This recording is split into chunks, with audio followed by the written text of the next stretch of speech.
Today's video is sponsored by comicsplusamacon.com. You can use code TruePenGaming at checkout for 10% off all items at comicsplusamacon.com. Let's give a look at some of their items. They have Pokemon games, they have comics, Digimon booster boxes, Pokemon packs, Magic the Gathering, all these things you can get at comicsplusamacon.com. Let's look at some of their Digimon product while we're here. So just on the first page, we have some really awesome Bandai sleeves here. Starter decks, booster sets, all these great things, all at competitive prices too. And you know what else? You can save 10% if you use code TruePenGaming at checkout. So go check out comicsplusamacon.com, and thank you to them for sponsoring today's video.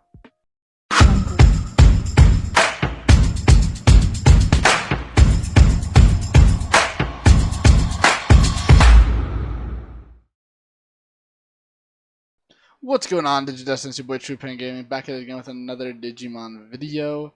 Today I have my spicy Italian meatball,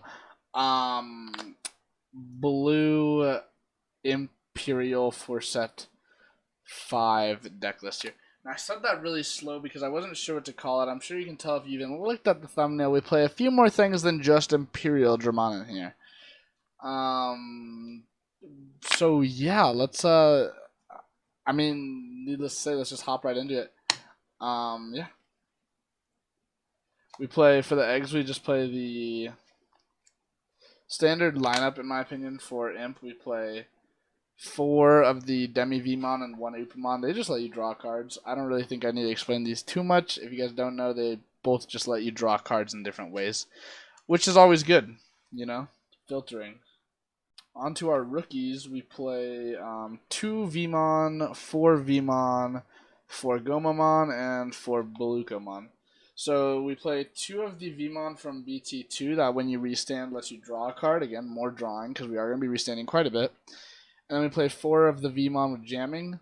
4 of the promo Gomamon that when a source is trash lets us gain a memory.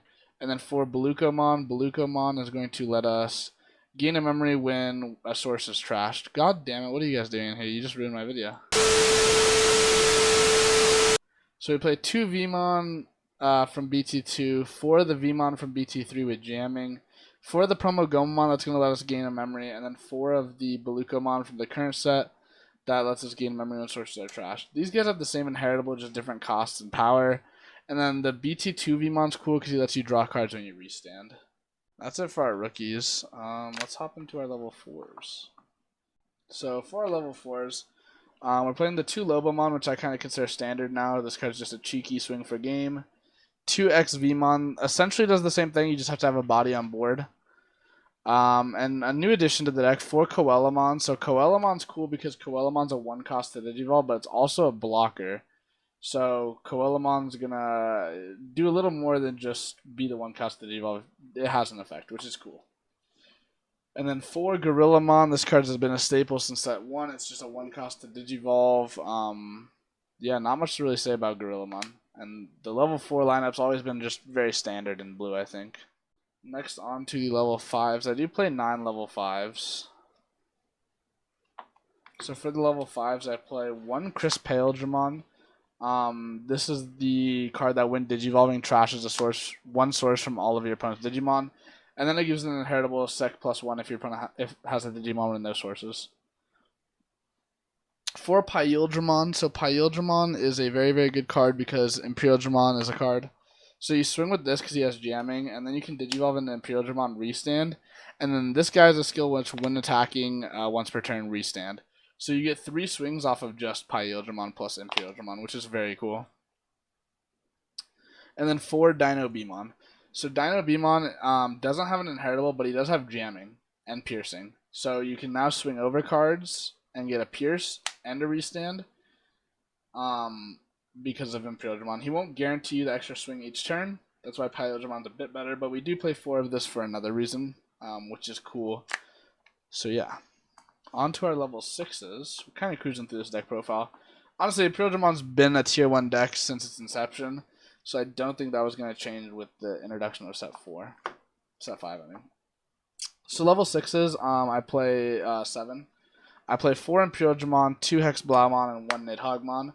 Shout out to the guy who got 9th place in the BT4 regional event because he was playing Imp with Nid and it gave me this idea, and I said, whoa, this card's pretty cute. So for Imperialdramon, I don't really know if I need to explain this card because I feel like a lot of people are familiar with it already. But basically, he swings a bunch of times with jamming. Hex Blaumon. Hex Blaumon's a new card. It's when attacking, trash 2 sources from something, and then he gains jamming. And then, well, if your opponent has Digimon with no sources, gain jamming. And then he has all turns. Your opponent's Digimon with no sources can't attack or block. So this card's very, very good for stalling. It also just, it's funny because if your opponent has a blocker with no sources, then Imp's just gonna probably swing for game. One Nidhoggmon, because why did I not think of this before? This card is pretty good in this deck because the way to beat Imperialdramon forces you to play into Nidhoggmon. If you don't know what I mean, to beat Imperialdramon, you just rush harder. Because Imperialdramon has to play like a bitch for a few turns and raise. Just leave and raising and pass. But at that point, you know they're playing Imperialdramon. So people are just going to throw bodies on board and swing sideways like a goober. Well, now, because I play 4 Dino Beamon, you have to be cautious. Like, oh, could he Nidhoggmon me? And so if you start swinging like crazy into my security, well, now you just played right into Nidhoggmon, and this is a blue deck. I like this card a lot in this deck. I think it's very funny. And it's also nice with Hex Blob because like you Nidhoggmon, and now your opponent's starting from 0, and you're kind of already establishing a game state. And then Hex Blob kind of slows your opponent down even more after you Nid, which is really funny. And then again, Imperialdramon just swings for game. Like that is the point of Imperialdramon, is you just Unga Bunga swing for game.